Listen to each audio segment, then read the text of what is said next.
But I think, what we think more about is for $25 billion, how we can spend the money efficiently, because this is not the money, this is the trust from the world, the trust from those people. They want you to do better jobs to help more people. They want to have a good return. So I think gives me more pressure because when our market cap is bigger than IBM, for a certain day we're bigger than Walmart. We're one of the top 10, 15 largest market cap company in the world. I told my team and myself, is that true? We're not that good. Because years ago, people say, Alibaba model is terrible. Does not make money, have this and that, all the big bad things, because Amazon is better, eBay is better, Google is better, and there's no such model like Alibaba in the USA. So I told myself and people, we were better than people thought. But today, when we are that big size, I said, no, we are not that good as people thought. We're just a company 15 years old.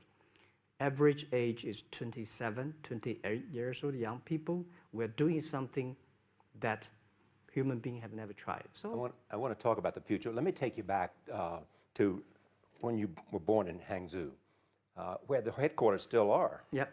And your campus is there. You don't have a loot, don't move your loot. Your headquarters there. Yeah, you found it there, loot there. You grew up in the 60s.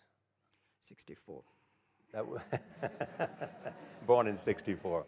That was the time of the Cultural Revolution. Yeah, it was the end of the Cultural Revolution.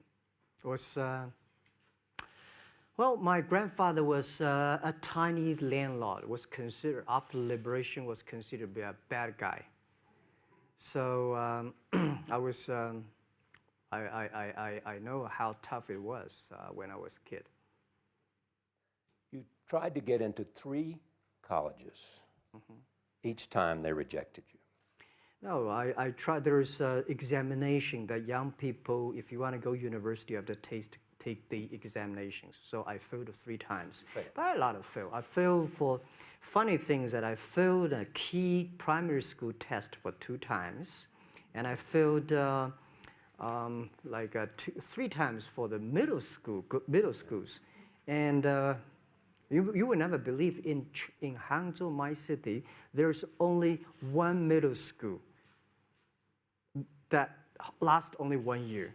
It was changed from primary school to middle school because our graduates of our school, no middle school accept us because we were too bad. Yeah. They would become a middle school. What effect did it have, though, being rejected? Well, I think we have to get used to it. We're not that good. Even today, we still have a lot of people reject us. I think when I graduate from universities, and before I, for 3 years, I tried to fill in the universities. So I applied jobs for 30 times, got rejected. I went for a police, they said, no, you're not good. I went to even the KFC. When KFC came to China, come to my city, 24 people went for the job. 23 people were accepted. I was the only one guy. And we went for police. 5 people, 4 of them accepted. I was the only guy that I received it. So to me, being turned down, rejected. Oh, by the way, I told you that I applied for Harvard for 10 times, rejected. I know I'll be rejected. I just don't want to say that. Yeah, sorry now. 10 times you wrote them and said, I'd like to come to Harvard. Yeah. And then I told myself, someday I should go teach there, buddy. I think that can be arranged. Richard Nixon came to Hangzhou. Yeah.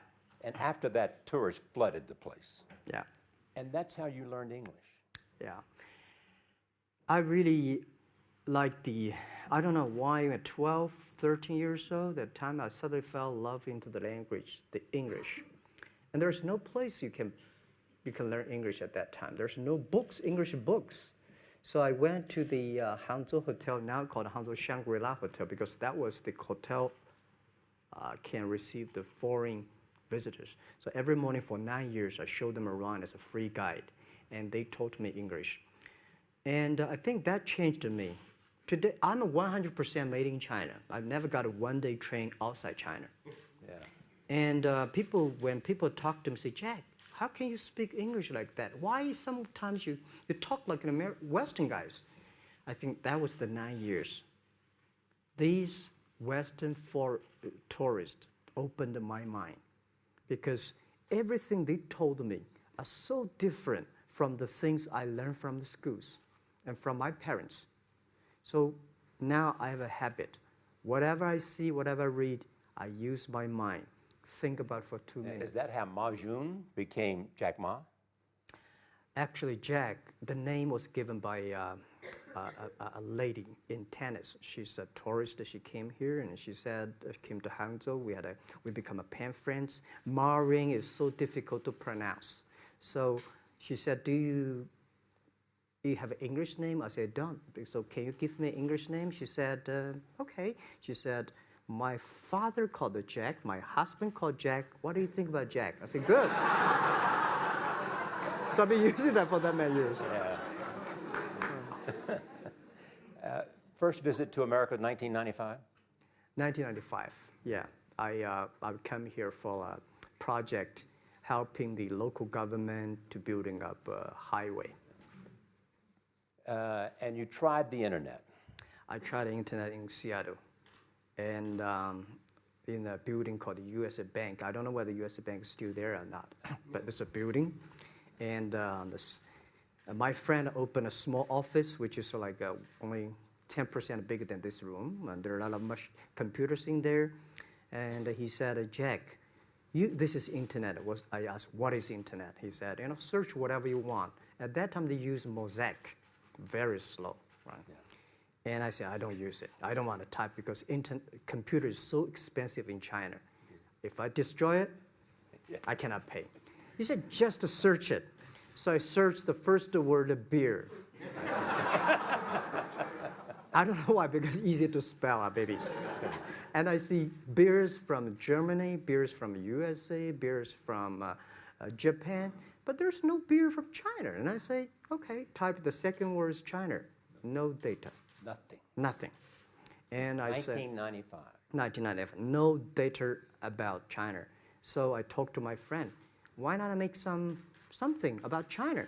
So we made a small, very ugly looking page called China. It's something like I did a translation agency, we listed on there. It was so shocking.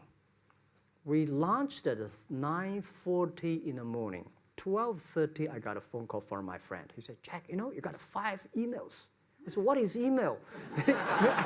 And they say, these are the things. So people so excited. Where are you? This is the first time I see a Chinese website on that. How can we can we do something together? So I think this is something interesting. So we should do it. Why did you call it Alibaba? Alibaba? Well, when I started, I think internet is global. We should have a global name. And a name that, interesting, like at that time, the best name is Yahoo. Right? So I've been thinking for many days, suddenly think Alibaba is a good name. So I happened to be in San Francisco that day. I did have a lunch, and the waitress came.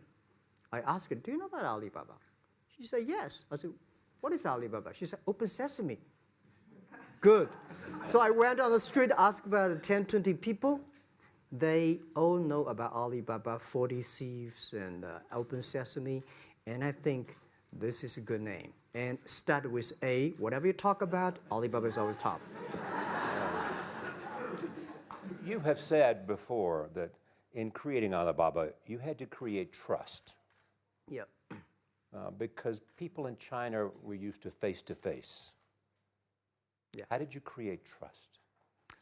I think because we started about doing business on internet. I don't know you, you don't know me. So how can you do things online unless you have trust?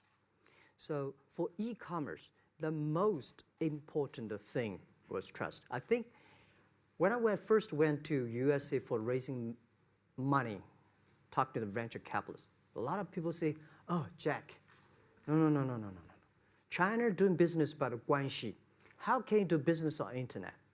And I know that without the trust system, the credit system, it's impossible to do business.